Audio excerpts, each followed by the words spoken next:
The silent approach. The Meridian Collective ships emerged from the darkness of deep space like predators stalking into the light.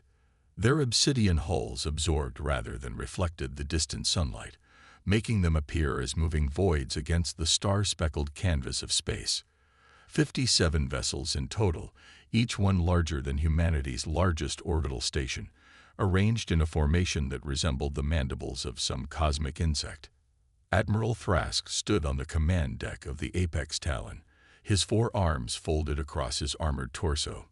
His crystalline eyes, evolved for seeing in the dim light of his homeworld, scanned the blue-green planet that hung suspended in the viewscreen before him.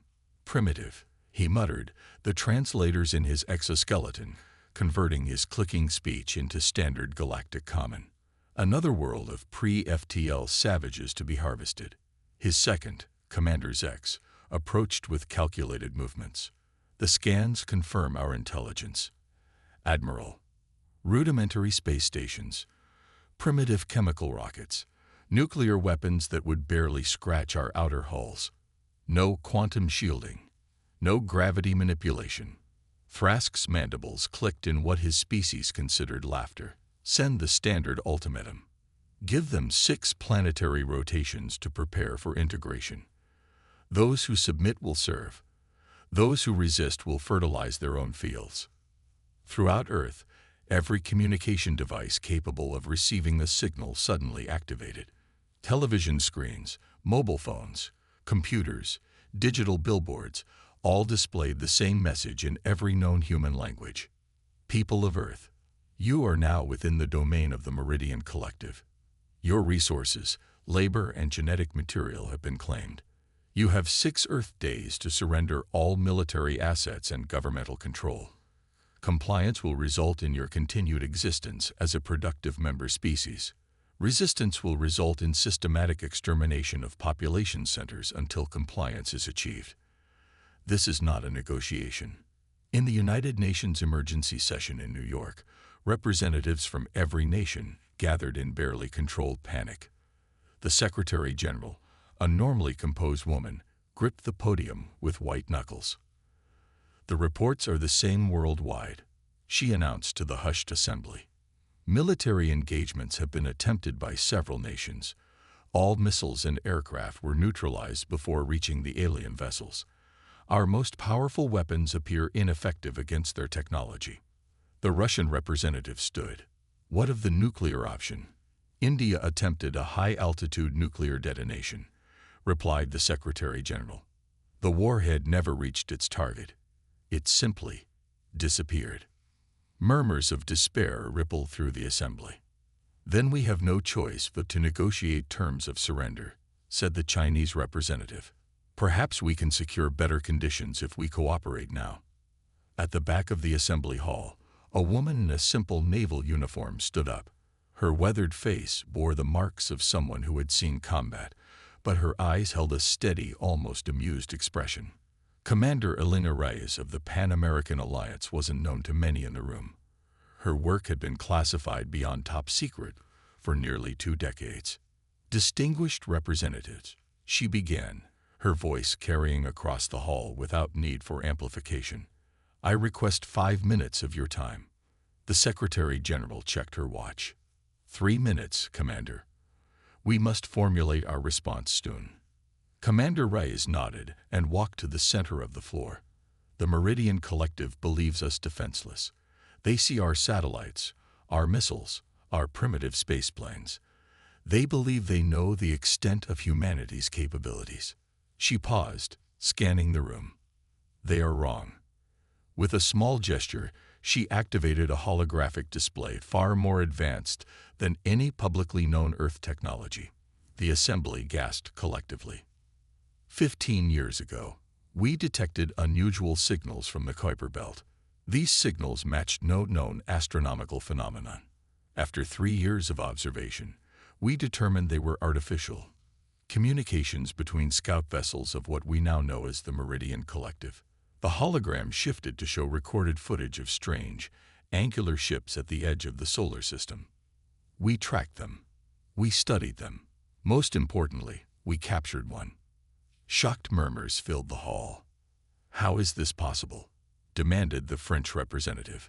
"No nation has such capabilities." Commander Rice smiled thinly. "No single nation does. Project Sentinel has operated in absolute secrecy with scientists and resources contributed by every major power. Each government knew only its small piece of the puzzle, compartmentalization at its finest." The hologram changed to show a massive underwater facility beneath the Pacific Ocean. "For 12 years, we've been reverse engineering Meridian technology and improving upon it. We discovered they rely on quantum field manipulation, technology we were already theorizing. We accelerated our development, but crucially, we maintained the facade of a primitive fractured species." The German representative stood up. "You deceived us, your own governments." "We deceived everyone," Rice corrected, "including the Meridian Scouts. Every electronic transmission, every satellite deployment, every rocket launch, all carefully choreographed to present the image of a technologically limited civilization. We needed the Meridian to underestimate us, and they have." The hologram now displayed something that caused even the most composed representatives to stare in awe. Hidden within the rings of Saturn was a massive structure, clearly artificial and clearly of human design. The HMSS Defiance, Commander Rice announced with unmistakable pride. "Humanity's first true warship, built using hybrid technology, partly reverse-engineered, partly our own innovations. There are 5 others stationed throughout the solar system, hidden from conventional detection." "But how?" the Secretary General began. "Quantum camouflage," Rice explained. "The ships exist slightly out of phase with standard reality. The Meridian can't see them because they're not looking for them. They don't believe we have this technology." "What are you proposing, Commander?" asked the Russian representative, now leaning forward with interest. "We fight," Rice said simply. "Not with the weapons they expect, but with capabilities they cannot imagine. The Meridian Collective has conquered 1,000 worlds because they follow the same pattern. Identify developing civilizations, wait until they reach a certain technological threshold, then conquer them before they become genuine competition." She closed the hologram with a gesture. "But they've never encountered humanity before. While they watched us build chemical rockets, we were actually developing quantum displacement drives. While they monitored our primitive satellites, we were deploying microscopic quantum-entangled defense networks throughout the solar system." "Can you defeat them?" asked the Secretary General, the first flicker of hope appearing in her eyes. Commander Rice's expression grew serious. "I don't know. Their fleet is powerful. But I do know this: they expect no resistance. They expect surrender or token opposition. The element of surprise is our greatest weapon." After a tense debate, the vote was unanimous. Earth would not surrender. 2 days later, Admiral Thrask grew impatient on the bridge of the Apex Talon. "Still no formal response from the humans," reported Commander Zex. Thrask's mandibles clicked irritably. "Then they have chosen extinction. Prepare the first wave of bombardment. Target their largest population centers. Start with the one they call New York." The massive ship's weapon systems hummed to life, energy building within gravitic cannons that could reduce a city to molten slag in seconds. "Weapon systems ready, Admiral," announced the tactical officer. "Fire," ordered Thrask. On the main view screen, brilliant streams of energy shot toward Earth. Thrask watched with satisfaction, awaiting the explosions that would begin another successful conquest for the glory of the Meridian Collective. Instead, the energy beams simply vanished halfway to their targets. "Weapon malfunction," Thrask demanded. "Negative, Admiral," replied the tactical officer, frantically checking systems. "Energy signatures show the weapons fired correctly. There's just no impact." "Impossible." "Fire again. All forward batteries." A second volley launched, more powerful than the first. Again, the deadly energy beams disappeared without effect as they crossed an invisible threshold in Earth's orbit. Then, directly ahead of the Apex Talon, Space itself seemed to ripple and distort. Where there had been nothing but empty vacuum moments before, a ship materialized. It was smaller than the Meridian vessels, perhaps one-third the size of the Apex Talon, but its design was unlike anything Thrask had ever seen. Sleek, almost organic in appearance, with no visible weapons or propulsion systems, it gleamed with a silvery blue light that seemed to bend around its hull. "Admiral," Zex's voice had lost its usual confidence. "That vessel, it wasn't there before." "Scan it," barked Thrask. "I can't," replied the science officer. "Our sensors pass right through it, yet visual confirmation shows it's definitely there." "Impossible," Thrask muttered again, but with less conviction. On the main view screen, a human face appeared. Commander Elena Rice looked directly at Thrask, her expression calm and resolved. "Admiral Thrask of the Meridian Collective," she began, her voice translated perfectly into the Meridian language. "I am Commander Elena Rice of Earth's Sentinel Defense Force. We have studied your language, your technology, and your conquest patterns. We decline your offer of surrender." Thrask stared in disbelief. "You have made a grave error, human. Your primitive species cannot hope to." "Primitive?" Rise interrupted, the hint of a smile playing at her lips. "That's what we wanted you to think." As she spoke, alarms blared throughout the Meridian fleet. On auxiliary screens, Thrask watched in horror as 6 more human vessels materialized around his fleet, each taking position near a Meridian command ship. "Your weapons cannot penetrate our quantum displacement fields," Rice continued. "Your sensors cannot accurately target our vessels. And now, Admiral, allow me to demonstrate what humanity is truly capable of." From the HMSS Defiance, a pulse of blue-white energy expanded outward in a perfect sphere. As it passed through each Meridian vessel, their systems flickered and died. Gravity, propulsion, weapons, life support, all disabled in an instant. For the first time in his long career of conquest, Admiral Thrask felt fear. The supposedly primitive humans had not only developed technology that matched the Meridian Collectives, but had in some ways surpassed it. As the Apex Talon drifted powerless in space, Thrask realized the galaxy had just changed forever. Humanity had arrived on the galactic stage, not with a whisper of submission, but with a demonstration of power that would echo across the stars. The battlefield fell silent as humanity's warship spoke louder than any weapon could. Echoes of defiance. The bridge of the Apex Talon had fallen into an eerie quiet, broken only by the occasional alarm and the labored breathing of the Meridian crew. Emergency lighting cast everything in a blood-red glow. Admiral Thrask stood frozen before the view screen, his 4 arms hanging limply at his sides as he stared at the human vessel that had appeared from nowhere. "Life support is operating on emergency power," reported Commander Zex, his voice uncharacteristically subdued. "Weapon systems are offline. Propulsion is offline. Communications with the fleet are limited to short-range emergency channels." "How?" Thrask finally managed, his mandibles clicking in agitation. "How did they disable an entire battle fleet with a single pulse?" "Unknown, Admiral," Zex replied, studying a flickering display. "The energy signature matches nothing in our database. It appears to have temporarily disrupted the quantum matrices that power our systems." Thrask turned to his second-in-command, his crystalline eyes narrowing. "You said they were primitive. You said they had no quantum technology. That was the assessment based on all observable evidence."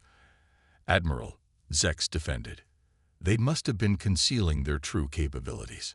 On the view screen, Commander Rice's face reappeared. The human looked calm, almost casual, as if disabling a fleet of the galaxy's most feared conquerors was a routine operation. "Admiral Thrask," she began, "your fleet's primary systems will remain disabled for approximately 6 Earth hours. We've left you with minimal life support and emergency communications. This demonstration was designed to be non-lethal. We could have destroyed your vessels entirely." Thrask's pride warred with his tactical mind. Pride demanded he threaten, bluster, promise retribution. The tactician in him recognized a superior position when he saw one. "What do you want, human?" he asked, forcing his voice to remain steady. "First, information," Rise replied. "The Meridian Collective has conquered hundreds of worlds. We want to know about them. Then we want to discuss a future where the collective no longer expands through force." Thrask couldn't contain a bark of laughter. "The collective has dominated this sector for 7,000 cycles. It will not change its ways because one species got lucky." Reyes's expression hardened slightly. "Look outside your viewport, Admiral. Does this look like luck to you?" The view changed to show an external perspective of the Meridian fleet. Each massive ship hung powerless in space, surrounded by a faint blue aura that seemed to ripple like water.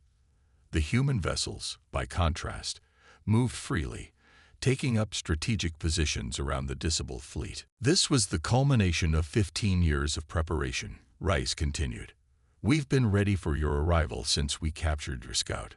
We studied your technology, improved upon it, and developed countermeasures specifically designed to neutralize Meridian capabilities." In the command center beneath the Pacific Ocean, Commander Reyes stood surrounded by holographic displays showing real-time data from the engagement. The atmosphere was tense but controlled, Earth's best military minds and scientists working in perfect coordination.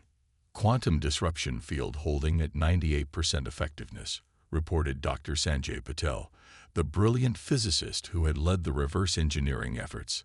"The Meridian fleet won't be going anywhere until we release them." "What about their distress beacon?" Rise asked.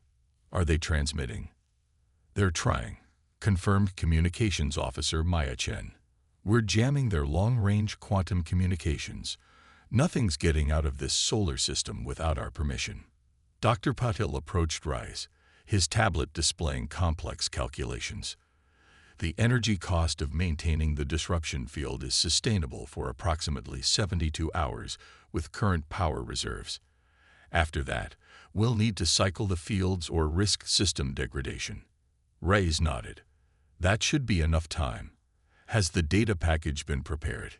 "Yes, Commander," confirmed Intelligence Director Quay Mose. "Everything we've learned about the Meridian Collective, their territory, subject species, and technology has been compiled, along with our proposal." Reyes took a deep breath. The next few hours would determine humanity's place in the galaxy for generations to come. Back on the Apex Talon, Admiral Thrask had assembled what remained of his command staff. The mood was somber, verging on despondent. "Can we restore weapons?" Thrask demanded. The chief engineer, a six-limbed Vexillian whose species had been among the first conquered by the collective, shook his head. "Not without external assistance, Admiral. The human pulse didn't just disable our systems, it reconfigured the quantum matrices themselves. They're locked in a state of partial existence." "What does that even mean?" growled Thrask. "It means," interrupted Commander Zex, "that they understand quantum mechanics better than we do." A heavy silence fell over the room. The implications were staggering. The Meridian Collective's dominance was built on technological superiority. If these humans had surpassed them— Thrask's personal communication device activated, bypassing the ship's disabled systems. Commander Rice's voice emerged from it. "Admiral Thrask, we've prepared a data package for your review. It contains information about Earth and humanity that we'd like you to share with your leadership, along with our proposed terms for future relations." A holographic data crystal materialized on the table before Thrask, another display of technology that should have been impossible for a species at Earth's development stage. "Why not simply destroy us?" Thrask asked, his curiosity genuine. "You clearly have the capability." There was a pause before Reyes responded. "Because that's not who we are, Admiral. Humanity has a long, often brutal history. We've fought countless wars among ourselves. We've committed atrocities in the name of conquest, religion, and ideology. But we've learned from our mistakes." The holographic crystal began projecting images. Earth's history, from ancient civilizations to modern society, showing both humanity's greatest achievements and darkest moments. We could have built weapons that would have obliterated your fleet, Rice continued. Instead, we chose to develop technology that would neutralize your ability to harm us while preserving life. That choice defines us more than any technological achievement. Thrask studied the images with growing fascination. The human's history was indeed violent, perhaps even more so than the Meridian's own evolution. Yet they had somehow channeled that capacity for violence into a measured, controlled response to the collective's threat. "What are your terms?" he finally asked. "The Meridian Collective will recognize Earth and the Sol system as sovereign territory, off-limits to colonization or resource extraction," Rice stated. "In return, we're willing to engage in cultural, scientific, and limited technological exchange." "And if we refuse?" Thrask challenged. "Then we'll send you home with a message," Rice replied, her voice taking on a steely edge. "Earth is protected. Any future aggression will be met with proportional response." Thrask's tactical mind raced. The Collective Council would never accept these terms under normal circumstances. But these were not normal circumstances. A species that could neutralize an entire battle fleet with a single pulse could not be treated as just another conquest. "I will convey your message to the Council," Thrask said carefully. "But I must warn you, they are not accustomed to negotiating with lesser species. We're counting on you to help them understand that humanity is not lesser, Admiral," Rice responded. "Just different. We've studied your culture extensively. You value strength, but also pragmatism. Make them see that conflict with Earth would be costly and unnecessary when cooperation could benefit both our peoples." As the communication ended, Thrask found himself in an unfamiliar position, impressed by a species he had come to subjugate. These humans were not like the others the Collective had conquered. They had hidden their capabilities, studied their enemy, and struck with precision when the moment was right. In many ways, they had outplayed the Meridian at their own game. 6 hours later, as promised, the Meridian fleet systems gradually came back online. Propulsion, weapons, and communications were restored one by one. Thrask half expected the humans to betray them, to strike while they were recovering. But the Earth vessels maintained their positions, weapons systems powered down in a gesture of good faith. Commander Rice's face appeared on the view screen one final time. "Your fleet is free to depart, Admiral. We've uploaded coordinates for a safe exit vector from our system. We hope your report to your council will lead to peaceful relations between our peoples." Thrask regarded the human commander with newfound respect. "You've given the Meridian Collective much to consider, Commander Rice. I cannot predict the Council's response, but I can tell you this. Today has changed the galaxy. Whether for better or worse remains to be seen." Rice nodded. "Safe journey, Admiral." As the Meridian fleet prepared to depart, Thrask found himself standing alone at the viewport, watching as Earth grew smaller in the distance. In 7,000 cycles of collective expansion, they had never encountered a species like humanity, one that had the power to destroy them, but chose restraint instead. Perhaps, he thought, it was time for the Collective to evolve.